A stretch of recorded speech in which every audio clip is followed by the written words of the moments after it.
Live from New York, this is the Harvey Hour. My name is Stephen Harvey. It's great to have you in today on a Friday. As always, I'm joined alongside my dad, Stephen Harvey. How you doing today on this Friday?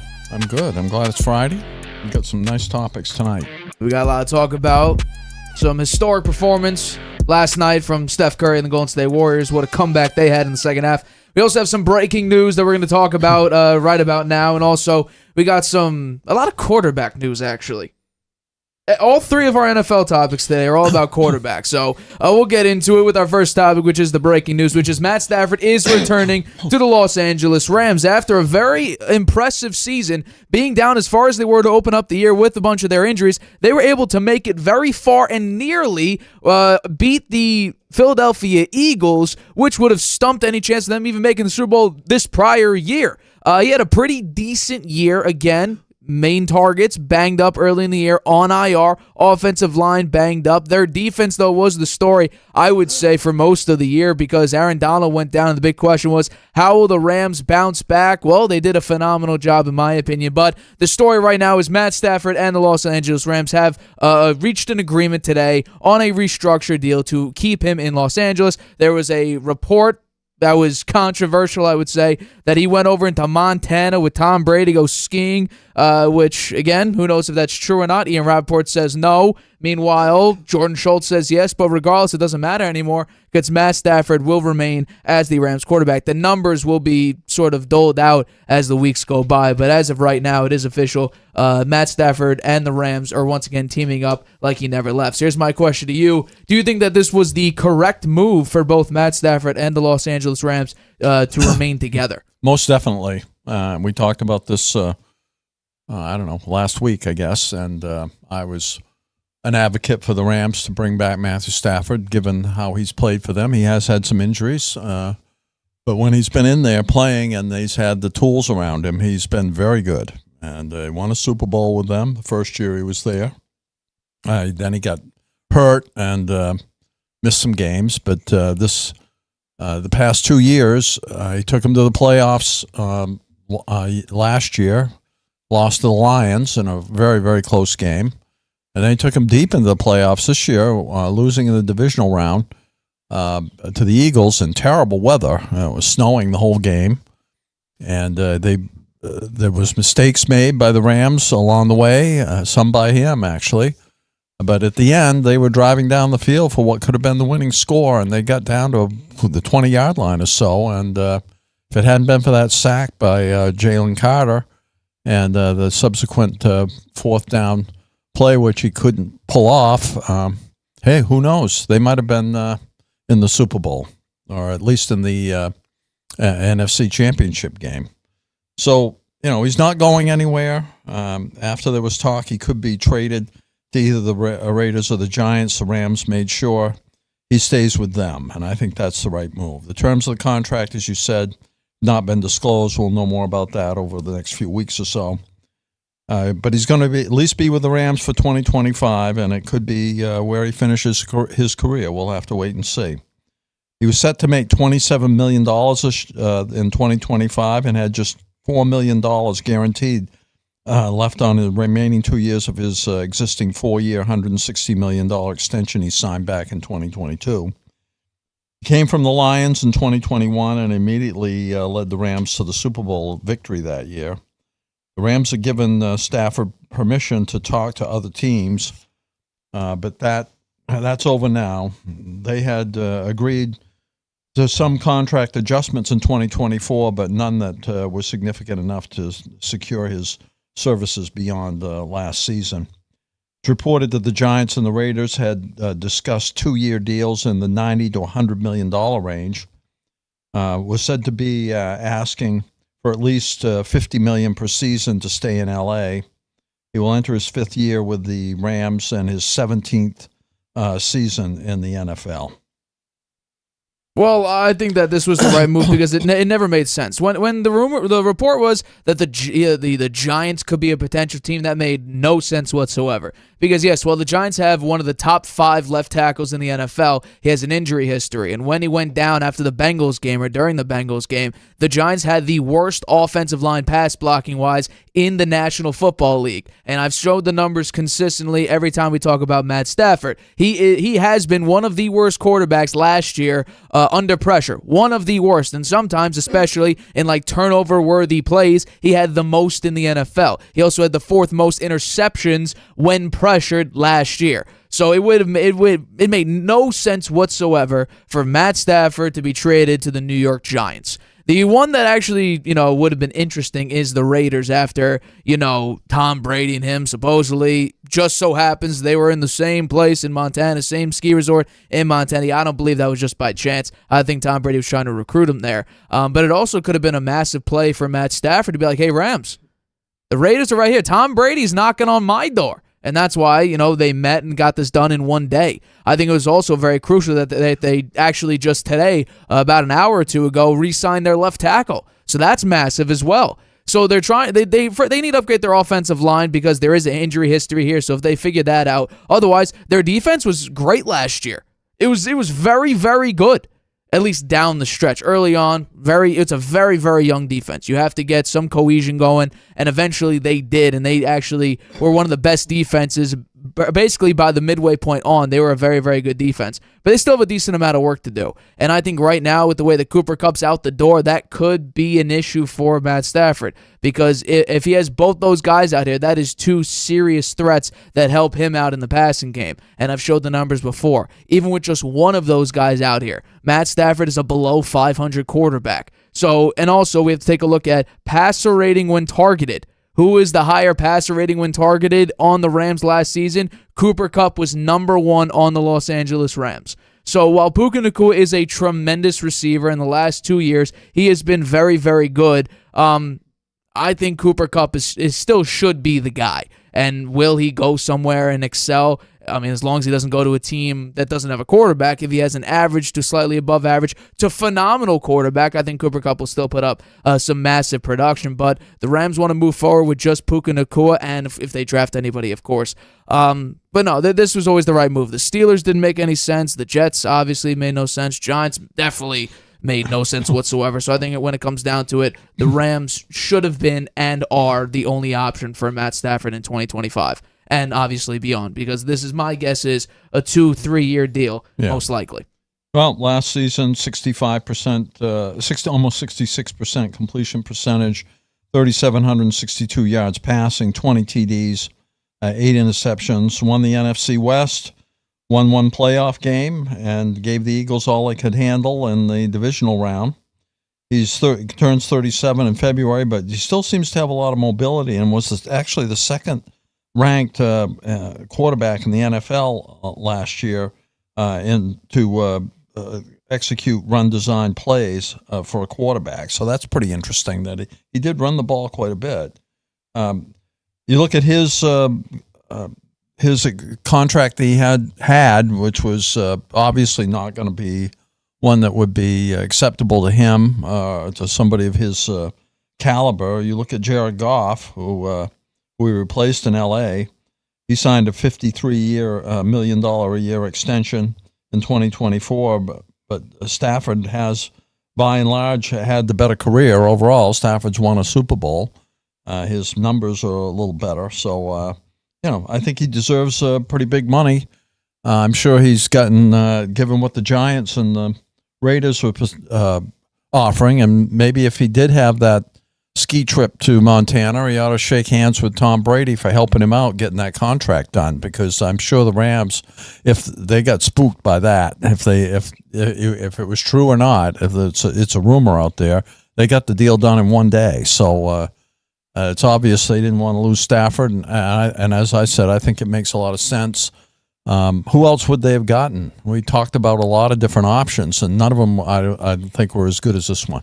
Well, what do you think, Aaron Rodgers? If I Matt don't think Stafford it's as good as Matthew Stafford. Matthew Stafford's quite a bit younger. Rodgers has had that Achilles They're injury. like 4 years younger than one another. That's not quite a bit. Yeah, but I think that Rodgers doesn't have the mobility that Matthew Stafford still has. I wouldn't say he has a lot of mobility. I mean, he ran it 30 times for 40 yards.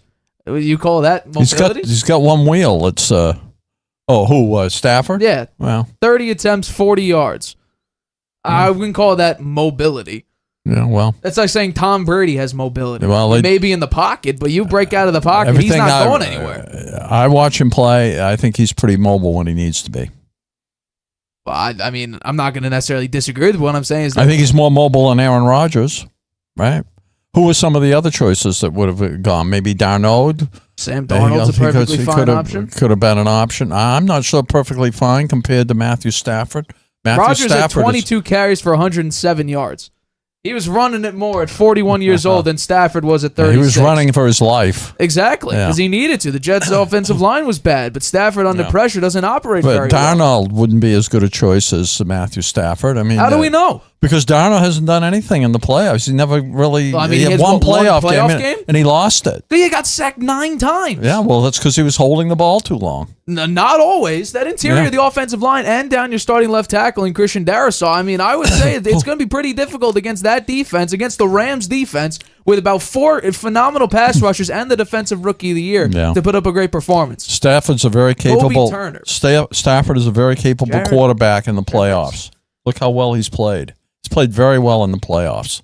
Look at the Super Bowl game. They were down. He brought them back. Their defense saved them. Yeah. That was the only. The Bengals had no offensive line. There was a phantom hold on Logan Wilson. Cooper Kupp. Well, guess what? Cooper Kupp ain't going to be there anymore. We don't know that for sure. He's going to be gone. Cooper Kupp announced it. Ian Rappaport didn't. Adam Schefter didn't report it. We heard like a month ago Cooper Kupp reporting that his own team wanted to get off of him. Yeah. So my guess is once free agency starts opening up in a couple weeks here, or even if it's June 1st, that's what my guess is. If they're going to release him, it'll be a post-June 1st release. Try to save up on some money. But it makes sense. No, Stafford's contract was all out of whack. There was no guaranteed money really left over. So obviously you want to restructure that deal. They were at a stalemate last year because with Stafford, it was always, is he going to play and how is this contract going to keep getting restructured? Because initially when they gave him the extension, later on there was cap issues and they had to try to restructure it again. And here we are now. No guaranteed money. Stafford wants $50 million, and my guess is it'll be around that mark. And on top of that, you just secured your left tackle for about 3 more years. The question is how you're going to surround him with more talent, because I do think you're going to need another cornerback most likely or safety. You're going to need probably another wide receiver. Running game, I would say, is perfectly fine, and Kyron Williams and Blake Corum's a decent backup. Tyler Higbee's not a bad tight end. Really, the Rams, the main issue for them is just health offensively. Yeah. And if it's the offensive line, that's where you're going to start to, come apart a little bit, because Stafford last year couldn't handle the pressure whatsoever. Well, we'll see what they do in the draft. I think they're going to be viewed as a playoff contender this upcoming year, given obviously, the way their defense played. Round. They won the division, and they came back, and despite all those injuries early in the season when their record looked pretty bad. They had the defensive rookie of the year, right? And Javon, who's Jared that? Verse. Jared Verse, yeah. So the defense looks very good. I think their offense is very capable with Williams, a running back. So I like the Rams. I like their prospects. I'm glad they re-signed Stafford. I'm sure we're going to do some form of division pick eventually, but I would say no, the Rams are not going to repeat as NFC West division winners. I don't think it'll be particularly close. You think it's the 49ers? I think it is going to be the 49ers. Will I say the 49ers win 14 games? No. But I would say that they are going to retake the division probably by a game or 2 by when the season's over. Because again, Stafford under pressure without his top 2 receivers is a below 500 quarterback, and I should have queued up the numbers again. We had him on last show if you want to look at that. About a week ago, I think it might have been Tuesday or Friday show. He's an entirely different quarterback without both Puka Nacua and Cooper Kupp. So who knows what 2025 will look like? Because you're right, they may draft a wide receiver, but which really good wide receiver would be there at pick 26, even if they do go the wide receiver route in the first round, which they may not. So I don't know. We haven't done our mock drafts yet. We'll probably be doing that about 3 weeks from now, actually. Yeah. 3-4 weeks from now. So stay tuned for that. But let's get into our next topic here of today's show. So this is interesting. Per the Dallas Morning News, Stephen Jones, co-owner of the Dallas Cowboys, son of Jerry Jones, had an interesting quote. This is direct quote from the Dallas Morning News.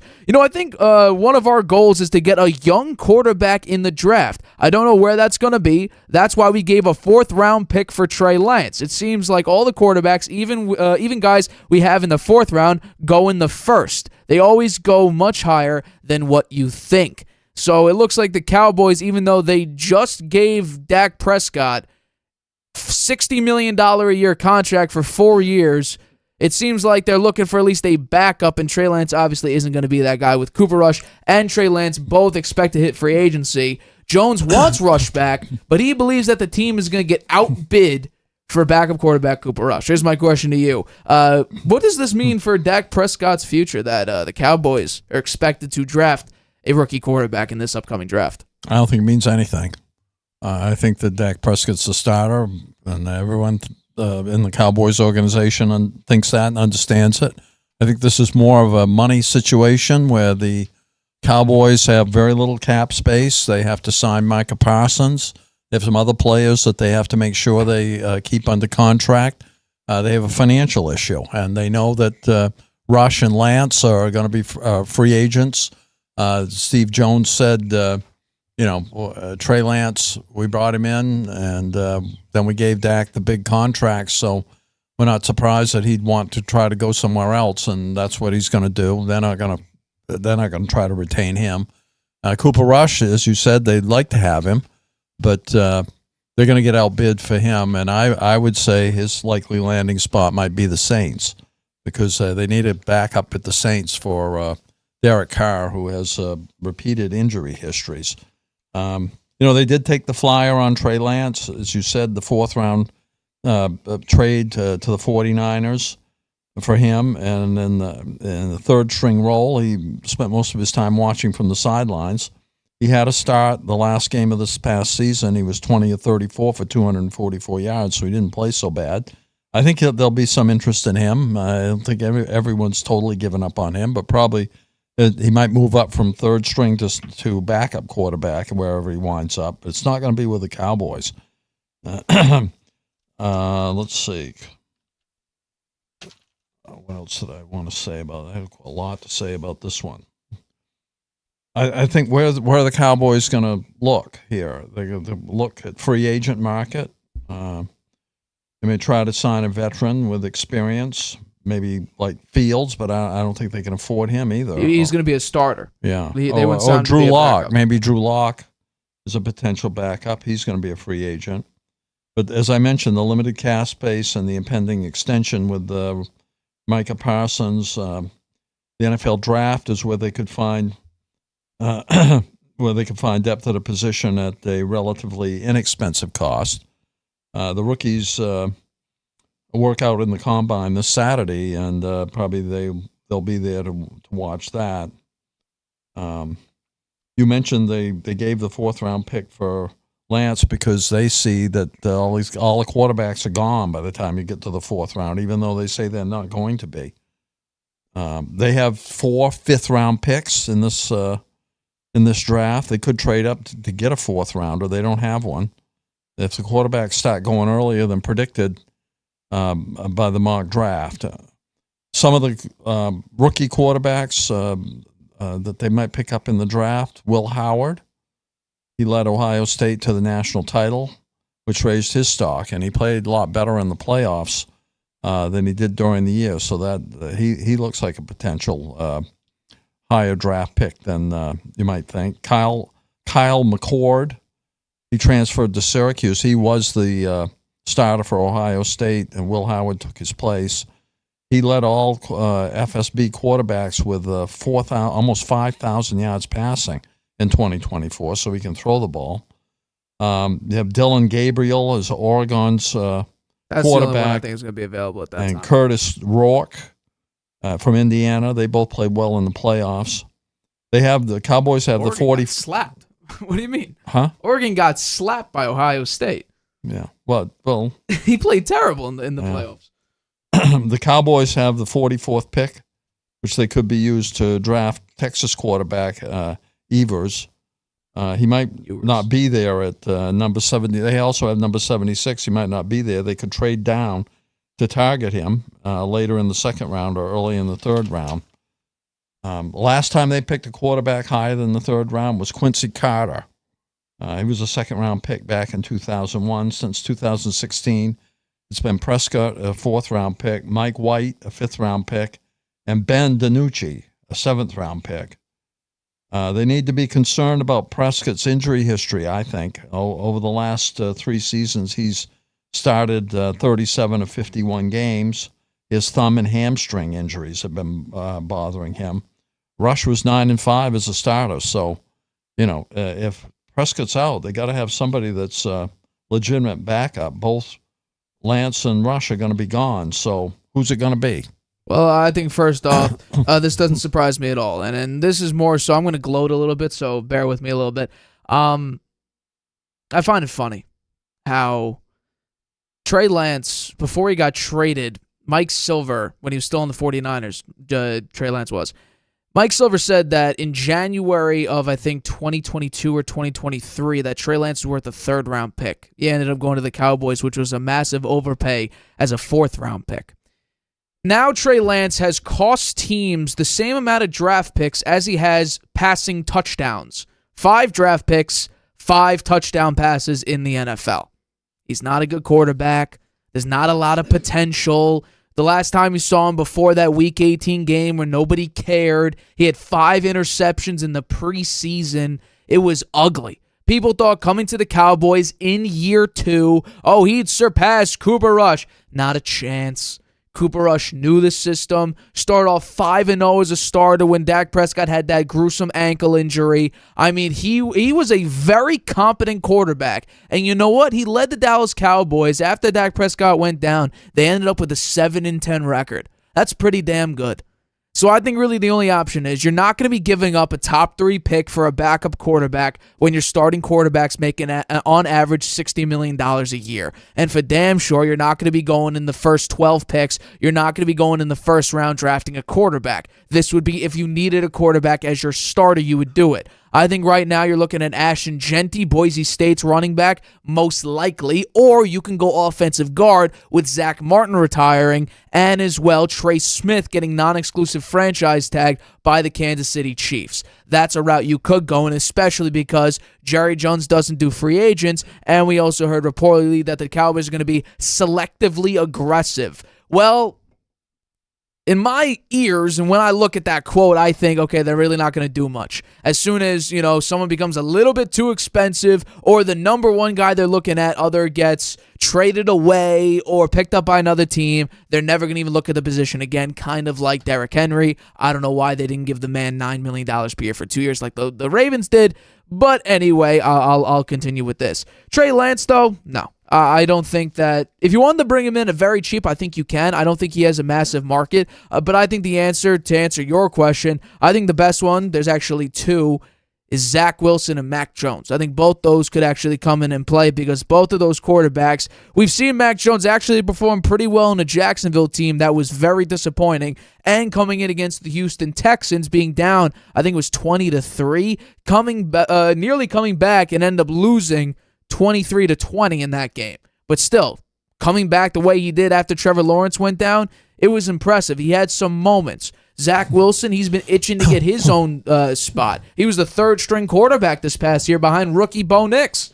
I think he wants the potential. What I find funny is Trey Lance said he wanted to be traded to a team a couple years ago where he had the opportunity to start, and yet it was the Dallas Cowboys with Dak Prescott and Cooper Rush on the roster. To me, that made no sense. The Cowboys overpaid immensely. Even the 49ers, after they gave up 4 picks in order to get Trey Lance in the draft, Kyle Shanahan eventually said it was a mistake to trade up to get him, and I can understand why. But we've had this discussion before where we talked about where should Trey Lance go, where, is he still a starter? The answer is no. The answer is no. We're going to talk about sample size or whatever the case may be, but here's my question to you. If a team really thought he would be the starter, wouldn't a team pursue him and make him the starter to increase that sample size? Or do we have to realize is No team thinks he's a starter. So the sample size is what it is until you rest the guy in week 18 or your quarterback gets hurt, which in this case, Prescott did get hurt, and Mike McCarthy stuck with Cooper Rush the entire rest of the way until week 18 when they were already out of the playoffs. Yeah, I was a little surprised by that. I thought they would play Trey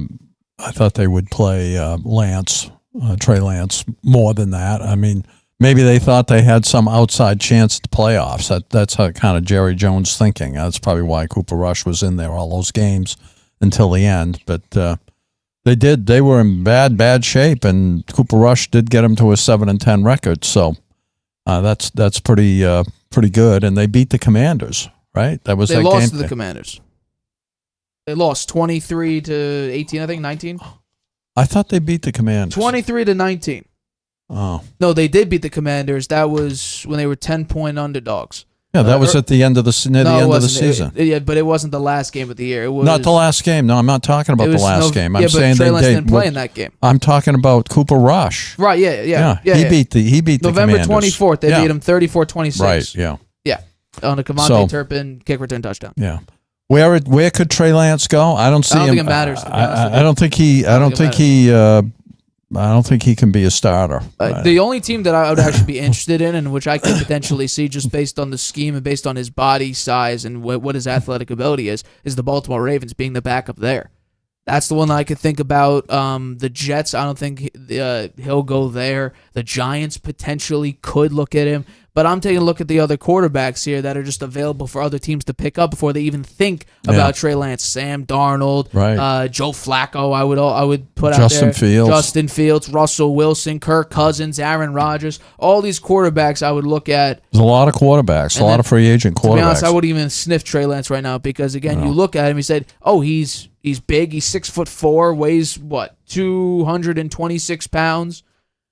The body frame is there. It's just the actual athleticism is there too. But he's a mobile quarterback, but just the actual talent on the football field means he's not a viable product for a team to bring in and say, you know what, we can maybe make him a starter one day. I can't see him ever suiting up to be the week one or the tried and true starter for any NFL team right now. I agree. I agree with you. That's a switch up of what you said last year or the year before. Yeah, well, that was a long time ago. I still thought he had an opportunity, and I still think maybe somebody might be thinking he could potentially play, but there's a supply of quarterbacks. It's too great right now. You just rattled off 5 or 6 names that are going to be going well ahead of him, and you mentioned Mac Jones as a potential backup. I think Mac Jones would get looked at first. Yeah, you think he's going to get looked at first? If we're talking about backup quarterback roles, I think there's one that goes above them all, and I don't think he's a good quarterback anyway. Daniel Jones is going to be that first name. If you think about not as starters, because Daniel Jones is not a starter in the NFL, he won't have a starting job next year, unless it's the Las Vegas Raiders, which I could absolutely see. Just for some reason, I think that the Raiders are dumb enough because of last year having a QB battle between Aiden O'Connell and Gardner Minshew that Daniel Jones could be their starter. I'm probably very wrong. I don't think so. For Raiders fans, I hope I'm dead wrong. No, I think you're wrong on that one. But if we're talking about backups, I start with Daniel Jones, then I would go to Mac Jones. Those are the two. The Jones boys. I would think. I would actually put Joe Flacco above both of those. Joe Flacco, Daniel Jones, Mac Jones. For the Raiders. Before Trey Lance. No, for any team. For any team. But before Trey Lance. Oh, yeah, before Trey Lance. There's just too many other quarterbacks out there that are going to be ahead of him. I think that I don't think there's any chance that Daniel Jones plays for the Raiders. I think Tom Brady will have a say in who the quarterback's going to be. They'll draft one, but they're going to have to bring in somebody, too. I don't know. Maybe Aiden O'Connell is the... Jameis Winston. What do you think about that one? He's looking for a job. Yeah, he'd be looking for a job. Saquon told him to go over to the New York Giants. I think maybe the Colts might look at him as competition for it's not bad. For Richardson. We're going to talk about that in the next topic. But it'd be interesting. I haven't heard anyone speak about Mac Jones for anything. Because he's a backup quarterback. No, but is anybody talking about where he might land? No. Why? Because it's backup quarterback talk. Nobody cares where Mac Jones or Zach Wilson Hell, no one cares about where Trey Lance is going to end up. But no, to answer the lower third question, I don't think this means anything for Dak. I think it initially could have if Dak came out here and had a bad season, which he actually didn't play that well anyway. But I think because of the year prior, he had an MVP-level season. I think that really shut the door on Cooper Rush or Trey Lance getting the starter bid. And even Trey Lance's last full game that he played in, besides Week 18 when it didn't matter, he threw 5 interceptions in the preseason. I know. It was an incredibly ugly That was look. poor. Yeah. You think there's a risk that Zach Wilson might not have a job? Of course. Of course. He was the third string behind Jared Stidham and Bo Nix. Of course there's a shot or a chance that he doesn't have a job next year. Because if you're behind Jared Stidham and a rookie quarterback, Bo Nix, who I loved, there's a shot you don't have a job next year. Yeah. How many teams are really carrying 3 quarterbacks consistently? It'll be maybe a taxi squad, Maybe practice team quarterback. Probably. Which is quite a fall from where he was when he got drafted. Second overall. Yeah, no, it's bad. But speaking about quarterbacks, coming up, Anthony Richardson, is he on his way out after only about 2 years? Also, Steph Curry drops 56 points with 12 3-pointers. We'll talk about his incredible performance right after this break. Traveling can be a nightmare. Why? You can't watch your favorite shows abroad. You can't trust public Wi-Fi spots anymore. And when you return, roaming bills kill your vibe. Unless you get a NordVPN and Saley deal. NordVPN will increase your privacy online. And Saley, a global eSIM data app, will save you from those unexpected roaming charges. Grab the 2-year NordVPN deal with 76% off and get up to 20 gigabytes Saley eSIM data gift. Whether you're just discovering your voice or taking your show to the next level, you know what the world needs to hear. All you have to do is say it. With Spotify, set up your podcast. Your food podcast. Your mindfulness podcast. Your never thought you'd get this far podcast. And watch those sparks fly. I put a picture of the content. Drop the episode anywhere people listen. And find out who they're cooking with. Where they're finding inner balance. And why they love your show. You're already a creator. Now you can create, connect, and get paid for your passion with one single free tool. Spotify for podcasters. Talk where the world listens.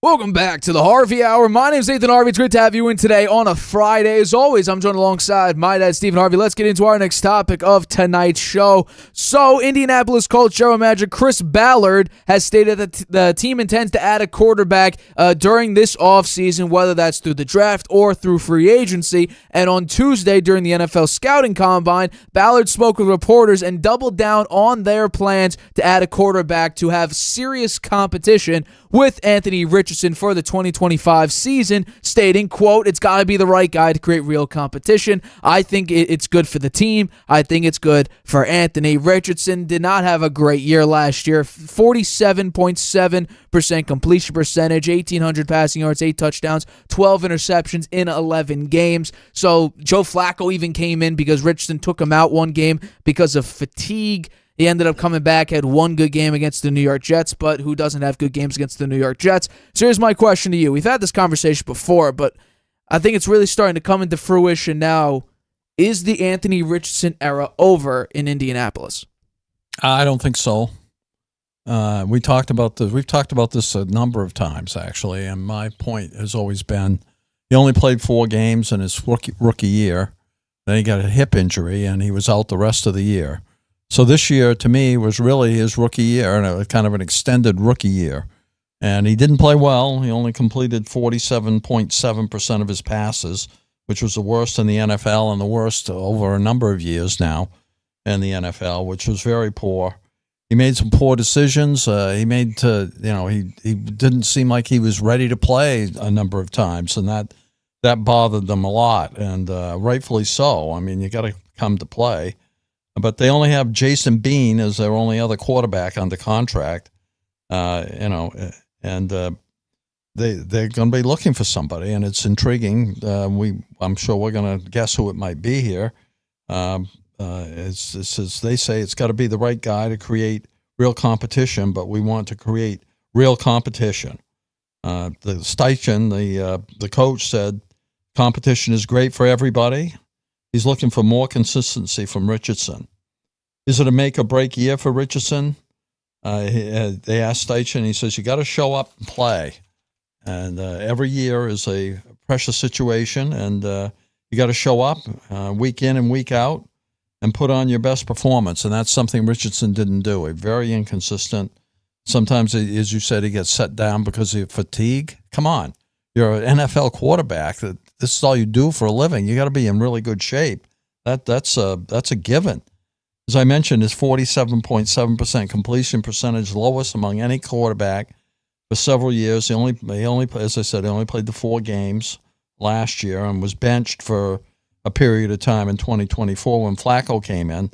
And if Flacco had played well, Richardson, maybe that would have been the end of the Richardson era, because he did come back in. He had a couple of games where he looked okay. He beat the Patriots. You say he beat the Jets as well. He's been trading down in Florida now, and they say he's really healthy, which is a good thing. The need for quarterback clarity and improvement after 2 tough seasons is becoming more urgent. I mean, when they drafted him, Ballard said we drafted him high knowing it would take time, but nobody has the patience, right? They say that it would take time, but they don't have the patience. We knew there would be hiccups. Well, yeah, there have been. So, and he hasn't played that many games. So they're getting impatient, and I guess rightfully so, given it's the NFL and winning is everything. So who are the potential competitors for him? I would say there's several. Justin Fields. I think he has work ethic and fire. He's been through this kind of pressure before. He will have but he's going to have a strong market. I think the Steelers, Saints, and Jets, all teams will be looking at Justin Fields. Could he be sold on a 1-year prove-it deal? I don't know. I think he's going to have more. I think he's going to have better opportunities than that. Daniel Jones is another one. Similar profile to Fields in a lot of ways, but not as good athletically, I don't think. Like Fields, he didn't have much to work with. Fields didn't have a lot to work with when he was with the Bears, and obviously Jones didn't have much with the Giants, particularly on the offensive line. He's not as good a downfield passer as Fields. His unwillingness to take shots down the field were an issue for him, and got him benched. Jones played with superstar running back, so he would have the ability to do that again with Jonathan Taylor playing for the Colts. I'd say that it's more likely option that they would go after Fields, but I think there's going to be a lot of competition to get him. Darnold, I don't think they're going to go for him because he's set to cash in. He had 35 TDs, 12 interceptions, 66.2% completion percentage for Minnesota. He had his breakout year, really. But is he a 1-year wonder? That's something that's a little bit of a question mark. He's only had 1 strong year in 7. But he played for the Jets and the Panthers, who, both those franchises haven't had much luck, so they didn't have much talent around him. So you could argue that when he got to Minnesota and he had some people to throw the ball to, maybe it showed how well he could. It really did show how well he could do. He's only going to sign if he's going to be the starter, and that would mean that they would have to give up on Richardson. And so if they pull Darnold in, then I agree with you. The Richardson era is over. Russell Wilson, he's likely going to either the Steelers or the Raiders, I think, now that Stafford is going back to the Rams.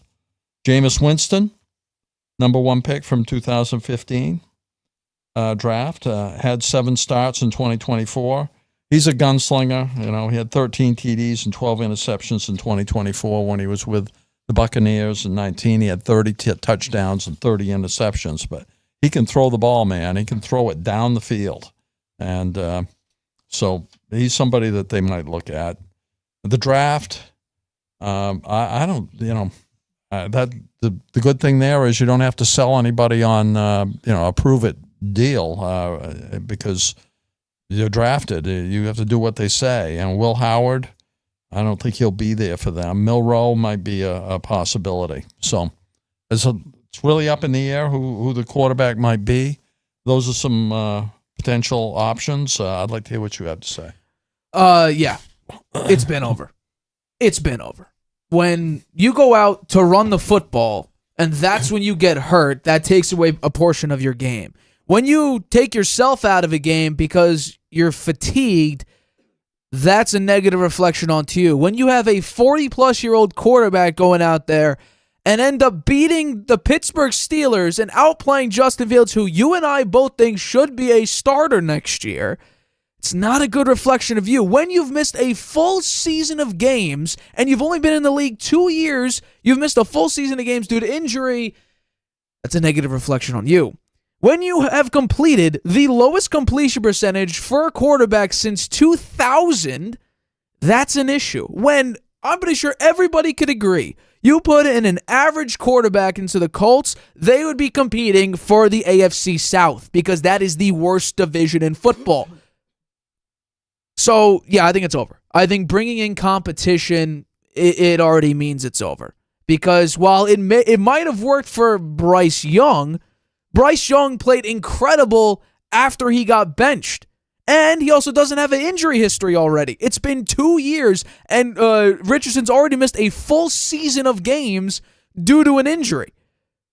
You can't really succeed with a guy who nearly 20% of all throws are going 20 yards or more. Because that's playing Madden. That's not playing NFL real-life football. And it's not great. He has a 50 passer rating when throwing the ball deep, which out of quarterbacks that start 11 or more games is the worst in the NFL. So the thing that he does the most of, he's the worst at. So I'm sorry. Josh Downs, phenomenal talent. Alec Pierce, tremendous deep ball receiver. Michael Pittman, one of my favorite players coming out of that draft. But Anthony Richardson is not the starting quarterback, and I think if you put up throw Justin Fields in there. I think Daniel Jones also, because the one thing that I'll defend Daniel Jones on, and this is a nickname that I gave him, it's Danny Dink and Dunk. Now, it's a negative thing when it's the only thing he does and it doesn't work. Because if he sticks to it and it still doesn't work, then he's being a detriment to his team. But in the 2022 season, when Saquon Barkley was running the ball effectively, Daniel Jones had actually a decently good season. And again, I'm not calling it a good season because he threw 15 touchdowns, but he only had 5 interceptions. So when you're rock bottom and you perform better than garbage, you don't instantly go to great season. No, you go to a really good season for Daniel Jones, but not in the course of the NFL. Because again, I had people on my case week 1 of the following year in 2023 complain about why I didn't put Daniel Jones in the top 10 quarterback list. Well, guess what? Week 1 of 2023 proved that. So, no, I think if you throw Daniel Jones in there, Justin Fields, Sam Darnold, Kirk Cousins, Aaron Rodgers, you put all those quarterbacks in there. If you really want a fair fight, Chris Ballard would do that. They would put a serious competitor in there. They wouldn't put Gardner Minshew or Desmond Ridder or Jared Stidham or Zach Wilson or Mac Jones in there for serious competition because it isn't serious competition. It's like the Raiders quarterback battle. Gardner Minshew versus Aiden O'Connell. Yeah, that's the reason why the Raiders nearly had the number 1 overall pick. It just so happens that when you have 2 bad quarterbacks, in a quarterback competition, literally up until week 1 of the NFL season, and then what ended up being a back and forth between Aiden O'Connell, Gardner Minshew, then back to O'Connell, and Gardner Minshew's out there. Then when Minshew got hurt, back to Aiden O'Connell. Yeah, that was a complete mess. So the Colts shouldn't want that. You want to get this done by about training camp, or at least before the preseason. Because we saw what the Steelers look like now. It was Justin Fields and playing at a decently good level. Then you went to Russ, but there was questions about why bench Justin when he was playing well. And then the back half of the season when the defense gave out, Russell Wilson became ineffective and the offense averaged 14 points. You said, let's put in Justin Fields as a utility guy, and you put him in there for 1, maybe 2 plays per game, every 5th or so game. And it's like Justin Fields wasn't even on your team anymore. So maybe I'm going out on a limb. Maybe I'm not being fair, but I've been on this now for basically the entire season, this past season, and even now. Yes, the Anthony Richardson era. If you have a serious competitor to play off him, meaning Kirk Cousins, Aaron Rodgers, Justin Fields, Russell Wilson, you put any one of those guys out there, Daniel Jones even, they will not only beat Anthony Richardson, I think they'll beat him handily because Richardson can't complete a pass. If you can't complete passes in the NFL, how are you playing quarterback at an effective level? And we can't say, well, he doesn't have good receivers. Josh Downs is good. Alec Pierce is good. Michael Pittman's very good. So who do you think is going to be the competitor? Who are they going to bring in? If you want a quarterback and you Mac want Jones? serious competition, no, because that's not serious competition. Mac Jones is a backup. If you want serious competition, I would go one of two quarterbacks. I would go either Justin Fields or I'd honestly go Kirk Cousins. Although Kirk Cousins is going to cost a pretty penny. I don't know if you want to spend it on a guy. Although... No, isn't Kirk Cousins not going to cost much? If he got released, I'm talking about if they trade him, they're obviously going to need to take on some of the contracts. So although the Falcons GM already said that they want to retain him as Michael Penix's backup. Don't know if I love that idea. We should have talked that on the show at the time. Suppose he's going to be the backup. So take Kirk Cousins out of it. Then it would be Justin Fields. You know what? I would even say Daniel Jones is perfect competition. You pay him. Daniel Jones. I think Daniel Jones will beat Anthony Richardson. And I don't think it'll be very close. I think here's the thing. I say J.J. McCarthy beats out Jones. Jones beats out Richardson. Because Daniel Jones could complete passes here and there. Especially if you give him a little bit of time. He can run the ball, too. He could also run the ball. And he's not, he used to be very turnover prone with a fumble issue. That's kind of gone away from him. Now, early in the season, he was coming back from an injury, and I still remember that Vikings game. He was seeing ghosts. There were wide receivers that were open. He couldn't find them. But after that, he was like, okay, he's not really that good. But we also don't have a running game. One real threat. Offensive line's not playing well. Defense isn't that great. Yeah, talent around him. He didn't have much. Right, and I would say you go to the Colts and you have Jonathan Taylor like your Saquon. You have an offensive line that's not too bad. You do have to sign a couple guys on your offensive line, but you have three decent receivers in Downs, Pierce, and Pittman. You bring back Mo Alley Cox for your tight end. I don't mind it. Okay. I think the Colts could be decent, and even then, I mean, you also have A.D. Mitchell. How could I forget him? They drafted him last year. I thought the Bills should have gotten him. I mean, you look at the Colts, and you look at having Jonathan Taylor as their elite running back. You look at their defense, which is serviceable. You say maybe a game manager would get it done for them. That they would. We have to define getting it done. This team is not going to win a playoff game. I don't care if it's Anthony Richardson. I don't care if it's Daniel Jones. They're in a pretty weak division. They're in the worst division in football. Yeah. And it's not even particularly close. I actually think their coach is pretty good. Shane Steichen, I agree. But when you have a quarterback who can't complete a pass, it doesn't matter how great your play is. That's why they're working to remedy that, right? Well, my guess is how aggressive are you going to be? Are you going to just be like, okay, well, we brought in Zach Wilson for competition? I'm saying I'm going to leave Chris Ballard. I'm going to have him stick to his word. Bring in legitimate competition. Yeah. Don't do the Gardner Minshew, Aiden O'Connell thing. It's a message. Bring in somebody legitimate. It's a message to Richardson. It better be. It's a message to him. If the benching wasn't for a 4-year-old quarterback, your chances of beating out the competition probably aren't that good unless you really show something from what we've seen so far, which has been very poor. That's what I've been saying. Anthony Richardson, once he starts completing, you can't average below 60% if you're a starting quarterback in the NFL. Who would be the ideal quarterback in your mind if they could pick any one of the people that are available? Well, if you're doing ideal, I'm doing Aaron Rodgers. Because from week 8 on, 18 touchdowns, 4 picks. Again, I if I knew this, I would have queued up the numbers. Aaron Rodgers from week 8 on wasn't a great. He wasn't the issue of the team. Yeah. Was he a massive help? Not really, but because, again, late in the game when you needed Rodgers to make a play, he didn't. But outside of the last 2 minutes of the fourth quarter, he wasn't that big of an issue. Yeah. After week 8 to week 18. Yeah, so I would say Rodgers. If we're talking about ideal fit, Rodgers. Or let's be honest there. If we're talking about a player who used to at least be good at the deep ball and you want to keep that incorporated into your scheme, Russell Wilson. His whole thing was rolling out and throwing the deep ball to Doug Baldwin or DK Metcalf. I think Russell Wilson's headed to the Raiders now. Now that Stafford is gone and locked up by the Rams, I think that's where Wilson's headed. I wouldn't. I'm sure we'll talk about that at some point, and I don't necessarily disagree with you. Let's get to our final topic here. So, what a game it was last night. The Golden State Warriors have rediscovered themselves post-All-Star break, riding a 5-game winning streak and moving to 7-1 since acquiring Jimmy Butler. This game was incredible. A 121-115 win over the Orlando Magic. Stephen Curry, 56 points. Banchero also, I believe, had over 40 points in this game. They were down big at halftime. Curry absolutely lit a fire under himself and the rest of his team. Big defensive stops late. Curry putting up, I think, 35 points in the second half, which is utterly ridiculous. But here's my question to you. How impressed were you with Stephen Curry's performance last night? Very. How can anyone not be impressed with that?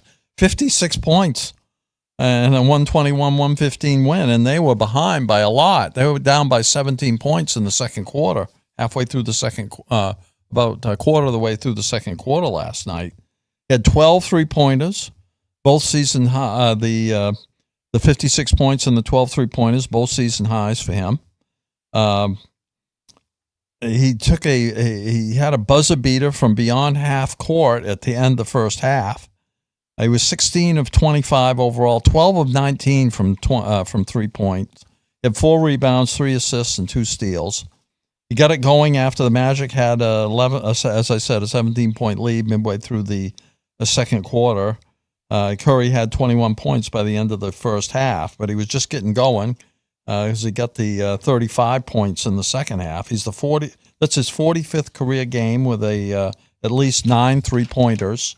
It's the 9th 50-plus point game since he turned 30 years old, which is pretty impressive. It's the number one of all time, passing Wilt Chamberlain. He was already past Wilt Chamberlain, but it was big enough that he kept the game ball and he gave it to his mother. She was at the game, so that's pretty impressive. And you look at we talked about the Jimmy Butler trade last week's show, last Tuesday's show, and there were some comments that I made about that I wanted to revisit here. Let me get those.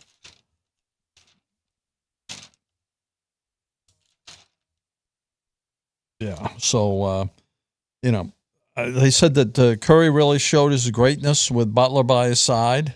Since Butler's arrival, he's taken his game to another level, and last night he took it even beyond that level, reminding everyone why he's still one of the most dominant players in the NBA. Since the trade, and this was before last night's game, 29 points per game, 5.7 assists, 4.2 rebounds, 49.1% overall shooting percentage, 40% from 3, averaging 5 3-pointers a game. Well, last night he had 12 3-pointers. His shooting percentage was lights out, and he had a number of assists and rebounds as well. Before the trade, he was 23, 6, and 4.5. So with Butler, he can play more freely. He's focused on dominating. If he can focus more on dominating offensively, it's exactly what he did last night. And Steve Kerr talking about the trade, he said we needed it. We felt we were kind of treading water. We couldn't get any traction in the season, and Mike Dunleavy sensed it and made the move, and you can feel the shift. Well, last night you saw it in spades. Sometimes you've got to shake things up, and we shook things up. And you look at the points last night. Jim, after Curry, 56 points he had, right? The next highest scorer was Post with 18 points. Jimmy Butler only had 5 points last night. 4 rebounds and 7, but he had 7 assists. And you looked at the rebounds with Butler getting 4, Moody had 7, Looney had 7. They had 44 rebounds. They didn't out-rebound the Magic, who had 46. But in terms of assists, the Warriors had 35 assists to the Magic's 23. So 26 assists. The Magic had 26? No, the Warriors did. Oh, I am sorry. I added that up. 26 to 23. The Magic had some players that played well. You mentioned Banchero. He had 41 points, 6 rebounds, 5 assists, and 2 steals. And Wayne had 27 points, 2 rebounds, 4 assists, and 3 steals. So they had some players that played well too. But when Curry's playing like that, nobody's going to beat the Warriors. And that's exactly right. We just witnessed another performance of why Steph Curry can still go out and win an NBA Finals. And that's why it makes sense why Draymond Green said what he said, even though they were hovering around 500 at the time. And he says, well, we can still win a title. And in fact, I think he was talking about this season's title, and last night just proved why. We have to realize that on a team that used to shoot more threes than anybody, who was the team that had the Splash Brothers, who really came onto the scene and changed the way that kids now play basketball by shooting the three much earlier than ever before. Jimmy Butler coming onto the Warriors, he's shooting 7% from three, and it's not affecting them. In fact, Steph Curry and the Warriors have been significantly better on all facets of the game, even with Jimmy Butler coming in and shooting 7% from three. And going up against a Magic team that's the number 1 defensive team in the NBA when it comes to points allowed, second in defensive rating. And they absolutely, and by the way, I don't think the Magic could play much better. They had based on their entire season, the 8th best 3-point percentage this year, the 9th best field goal percentage this year, and also their rebounds were number 13th. They played 61 games. I mean, this team was doing basically everything right. It was just Steph Curry's second half virtuoso was incredible. But speaking about Curry, let's talk about Jimmy Butler's impact. I know it's a small sample size of 8 games, but during the 8-game stretch, pre-Butler and post-Butler Steph Curry's insane. He's averaging 30 points a game post-Butler compared to 22. The rebounds are essentially the same. The assists are 0.7 less since Butler got there. Field goal percentage is up 8 points. 3-point percentage is up 4 points. Offensive rating has skyrocketed, and even Curry's defense has gotten better.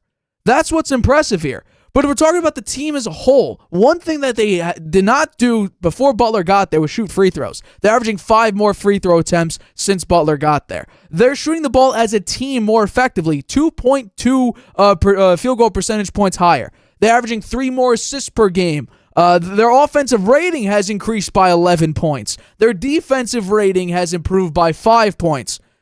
Check this out. Even ball movement is getting significantly better. They're averaging 73% of their field goals made or assisted compared to only 70% pre-Butler. So they're getting the ball to their shooters more. They're making their shots. They're playing better defense. Curry's playing better offense. The team is playing better offensively. And this is just working. Right now, the connection's working. And we could talk about what good teams that the Warriors played. We don't make the schedule. We're just analyzing the game for what it is. They absolutely destroyed the Charlotte Hornets, but that's expected. The Hornets are the worst team in the NBA, or at least very close to it. And right now, the only competition that's even close to coming up, the 76ers are toast. They're garbage. Then they play the Hornets again. The real competition coming up is the New York Knicks. And Mitch Robinson's back, so we'll see what the Post does, whether Quentin Post could hold up. Kevon Looney coming off the bench. So we'll see, but really, what we're going to see how the Warriors maybe will do in the playoffs, how well they'll do in the playoffs, is once they hit the game stretch of the Grizzlies, Lakers, Nuggets, Rockets, Suns. That stretch right there is going to prove just how dominant this team could be. And I don't expect them to continue this winning streak through those 4 or 5 games. I don't expect that because that would be like a 15, 16-game winning streak. If we continue it here, I don't expect that. Could they lose against the Sacramento Kings? Potentially. Could they lose one of their 2 upcoming games against the New York Knicks? My guess is probably. I don't think they'll beat them at Knicks Tuesday, March 4th, but could they go up against them at home March 15th and the Knicks with Mitch Robinson basically playing how we know Mitch Robinson to be, so the number 1 offensive rebounder in the league and one of the best interior defenders in the NBA? Yeah, maybe they'll lose then. But if Curry puts up 56 points, it doesn't really matter how Butler shoots from beyond the arc. Because, again, he went 0 for 3. He's made 1 3 since he got there, shooting 7% from distance. He shot 1 of 7 in this game, but his impact was, put on by assists. Draymond Green had a double-double in this game. Yeah. Says, when does Draymond Green put up double-doubles? That's sarcasm for anyone who's not following here. I mean, even Podziemski, he had 7 assists in this game, too. Yeah. So Curry was absolutely insane in this game. Kevon Looney off the bench, 13 and a half minutes, 7 boards. Quinnen Post coming out of the bench, 18 points in this game. I mean, I don't think there was much more the Magic could do. They shot a top 10 game of their season so far. They're the number 1 defensive team. They were up big at halftime. I mean, there was not the Magic couldn't play much better in this game. It's just Curry did what he normally does. It really wasn't much of a defensive battle. 121 to 115.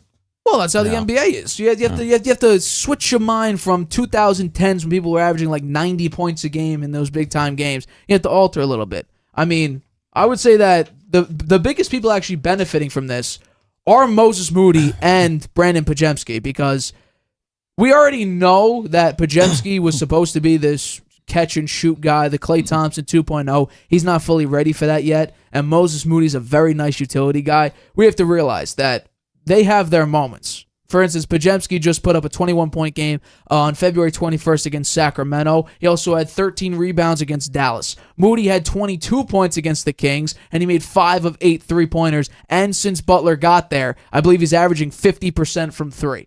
So all these other guys, the young guys, they're also being led by another experienced leader in Jimmy Butler. He's playing, I mean, he looks happy out there.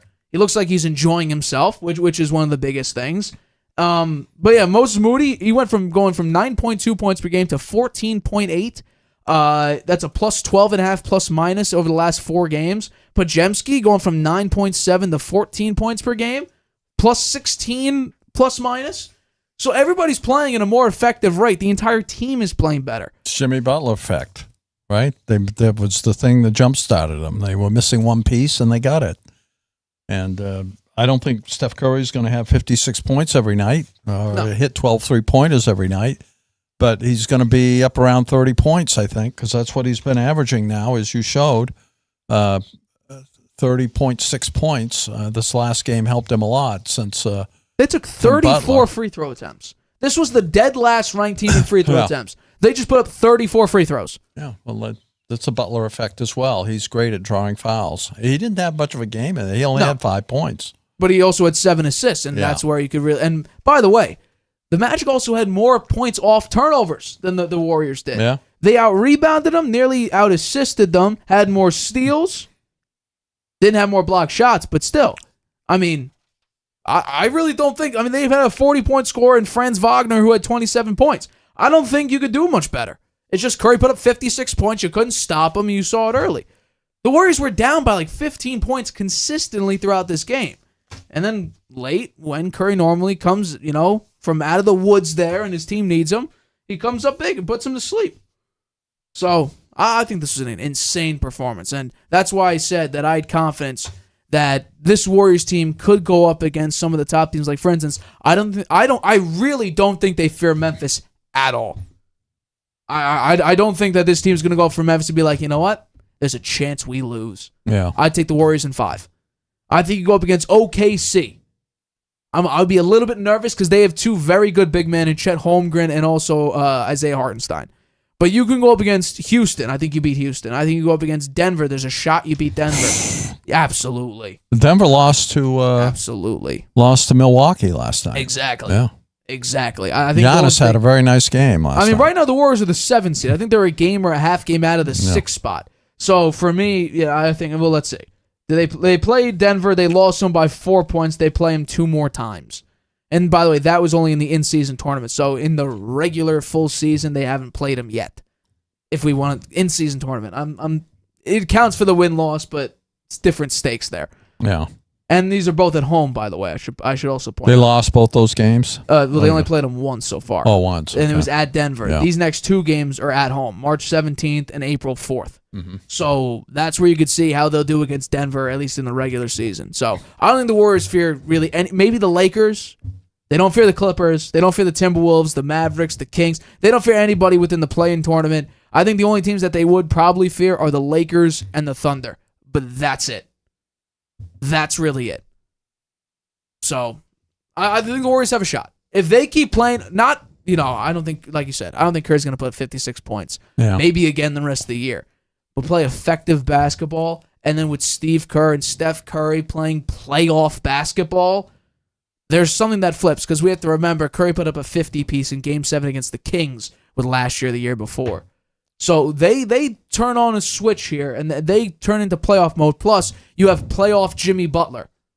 If he also flips the switch on, and with the team playing at this clip, I'm putting it out there. Why can't the Warriors? Well, Draymond says they're going to win it all. Hey, I don't fully doubt that. I don't fully doubt that. We'll see. We will. So how about Embiid now? He's out for the season. Yeah. Process is over. It's been over. It's a horrible circumstance. For Philadelphia, man, they I have no remorse for Philadelphia. No, I have no feelings towards them about this. None at all. Because they complain all the time about James Harden. They kicked Jimmy Butler off the 76ers. James Harden was there. Joel Embiid, the process is dead.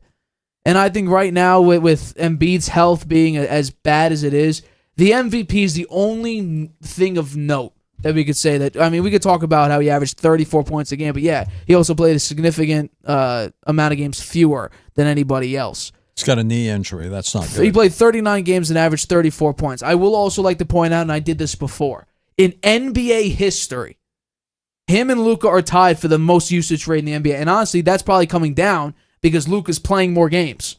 So I need to look at StatHead again and figure out the usage rate for the entirety of the NBA, for NBA history. But my guess would be because Luka's still playing, Joel Embiid is the highest usage rate in NBA history.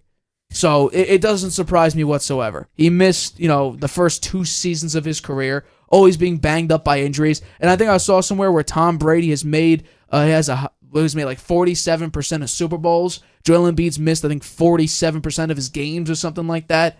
I would have to look at it, obviously. And that number obviously is going up because he's missing games as we speak. He's missing the rest of the year. So I don't have any, sad feelings towards 76ers fans because you had some pieces on your team and you couldn't succeed. Joel Embiid hasn't made it past the second round. So he's out for the season. Process is over. Move on. Trade. I think they need to blow it up. Yeah, well, maybe they will. I mean, maybe they'll get rid of the GM. city kicked Ben Simmons out because he wouldn't make a layup. He was afraid to go to the foul line. At one point, they're going to turn on Joel Embiid and say, you know what, we're done here. Yeah, you're great. You could average 30 points a game, but you are unreliable when it comes to just being out on the court. The James Harden situation was a mess there. Jimmy Butler situation was a mess there as well. So maybe they'll need to clean out the front office. You can get a first-round pick for Embiid still, I think. Yeah. I mean, when are the Pelicans going to give up on Zion Williamson? Yeah. I think there's a universe where that happens. Yeah. If you're not playing, what good are you to us? Yeah. We're paying you to sit on the bench. He's injury prone, Get man. some value for him. Yeah. Get some value for him.